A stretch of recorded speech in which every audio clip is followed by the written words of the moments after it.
All right, Roop. All right, so Thursday night this week, our friends at the Howell Nature Center are holding a very cool event at Cleary University. Dick Grant and Deena are here this morning with two feathered friends to tell us all about this big fundraiser and also to tell us about these birds, which are really beautiful. Boy, when you get to see, this is a treat, because when you get to see birds up close and you see the details in their feathers and their shifty little eyes. So first, tell us about your friends here. Do you name them at the Howell Nature Center? Actually, we do. We feel that kids have a better rapport if they can identify with this specific bird, and then we can tell them a little bit more about the species. All right, so what, Deena, what is your bird's name? This is Rocky, and Rocky is both a highly endangered species here in Michigan and also the fastest creature on Earth. Really? He's a peregrine falcon. Peregrine falcon, exactly. Can you turn him so we can see his tummy? It's really interesting, his lines and his markings. He keeps looking at you. He looks like he wants to nibble on your nose. No, when you say the fastest creature on Earth, how do you mean that? Okay, well, a lot of people, like a tiger? Well, a lot of people think the cheetah, which can go in short bursts of up to 70 miles an hour.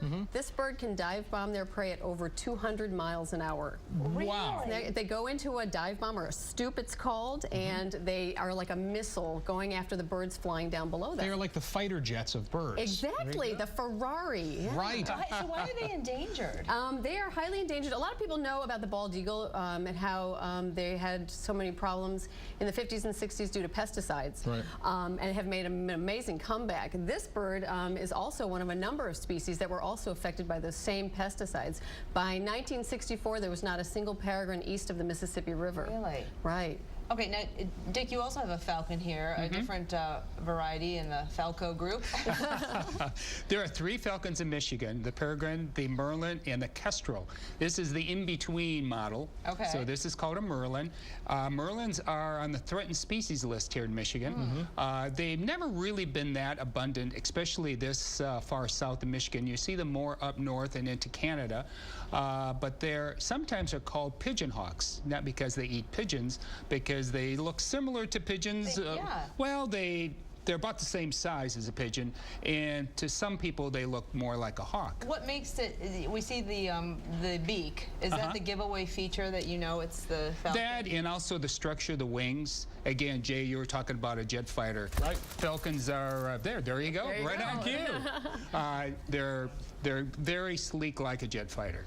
You know, they've been leaving us little presents on the stages. You know, we try Sorry about that. We tell them to go before we leave. We cannot potty train a falcon. The peregrine falcons, Deena, I did a story about the nest in one of the downtown buildings. Right. Because you find them that those buildings sort of simulate their natural habitats. Their natural nesting sites would be cliffs, right up in way up in the Arctic tundra is where they would normally be nesting. Because they were so endangered, there was a captive breeding program to release them back in large cities. We have some under the Blue Water Bridge, U of M Bell Tower, and downtown Detroit. So we want to mention too that there's an event Thursday night, right? Tell me about that one at Cleary. Well, it's at Johnson Center at Cleary University, and it is our largest fundraiser of the year. It's called A Wonderful Night, and it is a great tasting event. Some of the finest restaurants in Livingston County will be there, so you can taste some great food. We have some great. See, even the Merlin's excited about it. Very excited. We have some great auction items as well. Okay, this is important, so we should point out at the Howell Nature Center, what they're doing there is taking in injured animals. These two are permanently injured, but rehabilitating them and hopefully releasing them back into the wild. Exactly. We're a veterinary clinic for wildlife, and then we also do wildlife education with the permanently injured. And a great educational place for kids and adults to learn about these great little gems that we have in our state. Okay, so that information will be on our website, and we'll be back. We're going to hang out a little bit more a little bit later. We'll talk about that later.